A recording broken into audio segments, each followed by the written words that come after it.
നമ്മുടെ വിഖ്യാതമായ ഒരു ചെറുകഥയുണ്ട്, മപ്പുസാങ്ങിൻ്റെയാണ്. ആ ചെറുകഥയുടെ പേര് ഹാപ്പിനെസ് എന്നാണ്.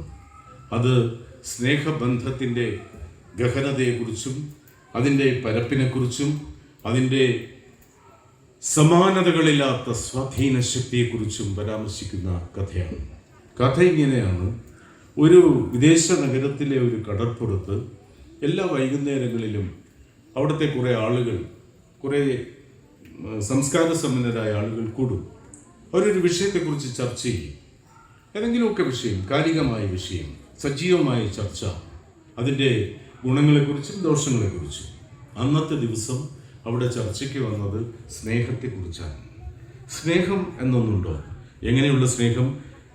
ആണും പെണ്ണും തമ്മിലുള്ള സ്നേഹം.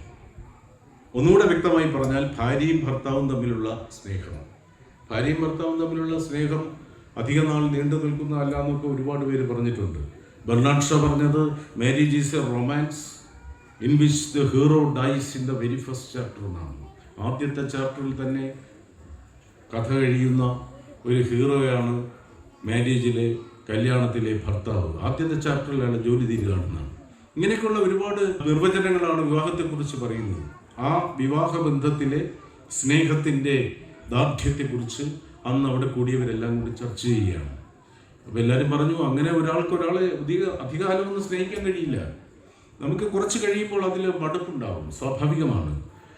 അങ്ങനെ തീവ്രമായി എത്ര കാലം സ്നേഹിക്കാൻ പറ്റും? വിവാഹത്തിലെന്നല്ല, ഒന്നിലും. ഈ പ്രേമം എന്നൊക്കെ പറയുന്നത് അതൊരു ഘട്ടം വരെ നിൽക്കുള്ളൂ. പ്രേമമേ നിൻ പേരു കേട്ടാൽ പേടിയാം, കുമാരനാശൻ പറയുന്നുണ്ട്. പ്രേമമേ നിൻ പേരു കേട്ടാൽ പേടിയാം, വഴി പിഴച്ച കാമ കിങ്കരന്മാർ ചെയ്യും കടുങ്കൈകളാൽ. അപ്പൊ ഇങ്ങനെയൊക്കെയുള്ള ചർച്ച ഉണ്ടായി.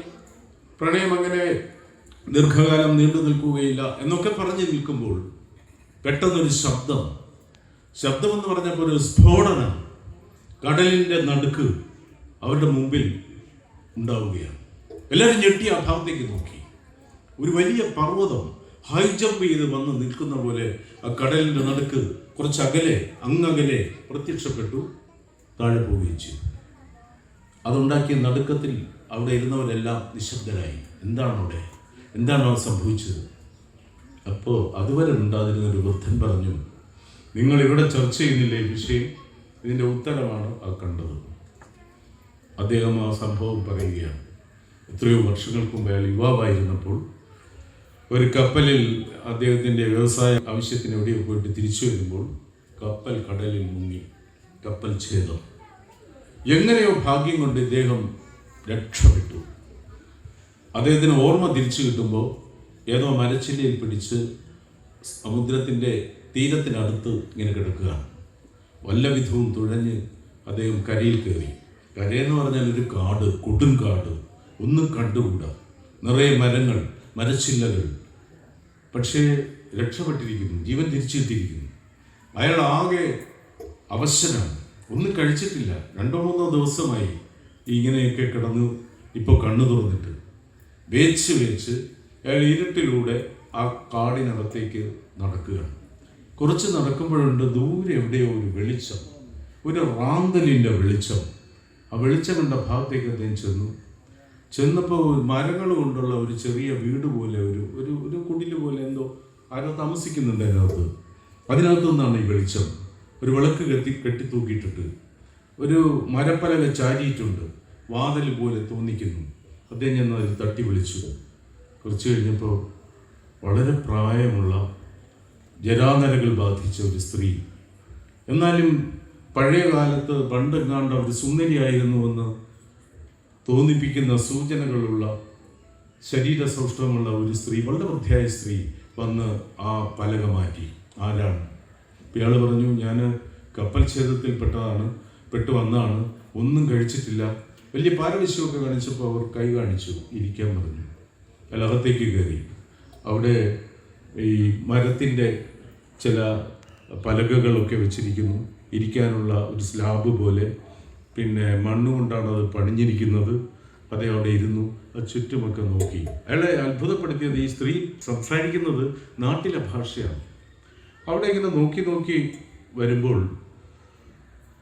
വരുമ്പോഴുണ്ട് പെട്ടെന്ന് അയാൾ ഞെട്ടിപ്പോകുന്നു. എന്തോ ഒരു രൂപം അയാളുടെ മുമ്പേ ഇരുന്നാടുന്നു.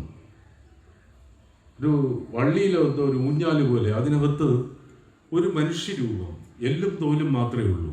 കണ്ണുകൾ ഇങ്ങനെ വിജൃംഭിച്ച് നിൽക്കുന്നു, നീലക്കണ്ണുകൾ. ഒരു മനുഷ്യനാണ്, ചെറിയൊരു കിതപ്പുണ്ട്. വേച്ച് അദ്ദേഹം അതിലിരുന്ന് ഇങ്ങനെ ആടുന്നു. പുള്ളി ഞെട്ടിപ്പോയി, എന്നാൽ ജന്തുക്കളുമാണെന്ന് വിചാരിച്ചു. അടുത്ത നിമിഷം ആ സ്ത്രീ വന്നു. അവരെന്തോ ഒരു മരപാത്രത്തിൽ ഇയാൾക്ക് കഴിക്കാൻ കാട്ടുകിഴങ്ങുകളോ എന്തോ കൊടുത്തു. ആ ആവേശത്തിൽ അയാൾ കഴിച്ചിട്ട് അവരോട് വിശേഷങ്ങളൊക്കെ ചോദിച്ചു. വിശേഷങ്ങൾ അവർ പറഞ്ഞപ്പോൾ ഇയാൾക്ക് അവരെ അറിയാം. നാട്ടിലുള്ള പട്ടാള മേധാവിയുടെ മകളായിരുന്നു. അവരുടെ പേര് സൂസന്ന എന്നാണ്, സൂസന്ന ഡി സെർമൗണ്ട്. ഈ പട്ടാള മേധാവിയുടെ മകൾ ഇങ്ങനെ ഒരാളുമൊത്ത് ഒളിച്ചോടിയതായിട്ട് ഇയാൾ കേട്ടിട്ടുണ്ട്. ഇയാൾ കേട്ടിട്ടേ ഉള്ളൂ, ഇയാൾ ചെറുപ്പത്തിൽ കേട്ട ഒരു സംഭവമാണ്. അവിടെ പരേഡ് നടക്കുന്നിടത്ത് അദ്ദേഹത്തിൻ്റെ കാസിൽ, അതിൻ്റെ ബാൽക്കണിയിൽ ഈ പരേഡ് കാണാൻ ഈ പെൺകുട്ടി എന്നും ഇറങ്ങി നിൽക്കുമായിരുന്നു. അപ്പോൾ ഈ പട്ടാളക്കാരുടെ പരേഡ്, കാല് ലെഫ്റ്റ് റൈറ്റ് പറഞ്ഞുള്ള പരേഡിൽ ഒരു ലെഫ്റ്റ് റൈറ്റിനെ അവളിങ്ങനെ ശ്രദ്ധിക്കുമായിരുന്നു. അയാളും ശ്രദ്ധിക്കുമായിരുന്നു. ഒരാഴ്ച കഴിഞ്ഞില്ല, രണ്ടുപേരെയും കാണാനില്ല. ഈ രാജ്യം മുഴുവൻ അന്വേഷിച്ചു. കിട്ടിയിരുന്നെങ്കിൽ അദ്ദേഹം വെട്ടിക്കൊല്ലുകയോ അതിനുമായി ഭയാനകമായി വകവരുത്തുകയോ ചെയ്യുമായിരുന്നു. ഇവരെങ്ങോട്ട് പോയാണെന്ന് ആർക്കും അറിയില്ല. ആ സൂസന്നയാണ് ഇയാളുമൊത്ത് ഈ കടലിൻ്റെ ഉള്ളറകളിലുള്ള ഈ പ്രത്യേകമായ ഐലൻഡിൽ വന്നു വിട്ടിരിക്കുന്നത്. ഇവിടെ കഴിയുകയാണ്. എവിടെയും അന്വേഷിച്ചു, അവർ കിട്ടിയില്ല. എത്രയോ വർഷങ്ങളായി, 50, 55, 60 എത്രയോ വർഷങ്ങളായി ഇവർ രണ്ടുപേർ മാത്രമായി ഈ ഏകാന്ത വിജനമായ, ഈ ദുരൂഹമായ, ഈ ഏറ്റവും ഭീകരമായ വനാന്തരീക്ഷത്തിൻ്റെ ഉൾഭാഗത്തുള്ള ഈ ഗുഹയിൽ കഴിഞ്ഞുകൂടുന്നു. പെട്ടെന്ന് അദ്ദേഹം ഒന്ന് അനങ്ങി, ഒന്ന് ചുവച്ചതുപോലെ ഈ സ്ത്രീ പെട്ടെന്ന് അയാളുടെ അടുത്ത് ചെന്നു. അദ്ദേഹത്തിൻ്റെ മുഖം വൃത്തിയാക്കുന്നു. അദ്ദേഹത്തെ വളരെ ഓമനത്വത്തോടെ, വളരെ വാത്സല്യത്തോടെ അദ്ദേഹത്തെ പരിചരിക്കുന്നു. അങ്ങനെ ഇരുത്തുന്നു. ഇയാൾക്ക് വിശപ്പെല്ലാം മാറിയല്ലോ. അയാൾ ചോദിച്ചു, നിങ്ങൾ തമ്മിൽ ഇപ്പോഴും പഴയതുപോലെ സ്നേഹിക്കാൻ കഴിയുന്നുണ്ടോ? മോപ്പസൻ കൊണ്ടുവരുന്ന ആശയം അവിടെയാണ്. ഞാൻ ചോദിച്ചു, 60 വർഷം മുമ്പ് വിളിച്ചു തന്നു, ഓക്കെ. ഇപ്പൊ അദ്ദേഹം എല്ലും തോലുമായ ഒരു രൂപക്കൂട് പോലെ ഇരിക്കുന്നു. നിങ്ങൾക്ക് ഇപ്പോഴും പഴയതുപോലെ സ്നേഹിക്കാനാകുന്നുണ്ടോ? അവർ ചിരിച്ചിട്ട് പറഞ്ഞു, പഴയതുപോലെയല്ല, അതിലും തീവ്രമായി ഞങ്ങൾ സ്നേഹിച്ചുകൊണ്ടേയിരിക്കുന്നു. അത് അവരുടെ പ്രവൃത്തിയിൽ വ്യക്തമാണ്. അവരുടെ ആ വാത്സല്യനിർഭരമായ പെരുമാറ്റത്തിലും പരിചരണത്തിലും എല്ലാം അത് വ്യക്തമാണ്. ഈ വന്ന ആള് അവിടെ നിർത്തേണ്ടായിരുന്നു. അയാൾ ഒരു ചോദ്യം കൂടെ ചോദിച്ചു. ഞാൻ മറ്റൊന്നും വിചാരിക്കരുത് മാഡം, അതിവിജനമായ ഒരു സ്ഥലമാണ്, ഞാൻ എങ്ങനെയെങ്കിലും തിരിച്ചു പോകും. പിന്നെ നിങ്ങൾ മാത്രമാണല്ലോ, ഇദ്ദേഹത്തിന് എന്തെങ്കിലും സംഭവിച്ചാൽ മാഡത്തിൻ്റെ അവസ്ഥ എന്താണ്? അവർ ചിരിച്ചുകൊണ്ട് പറഞ്ഞു, അതിനെക്കുറിച്ച് ഞാൻ ആലോചിച്ചിട്ടേയില്ല.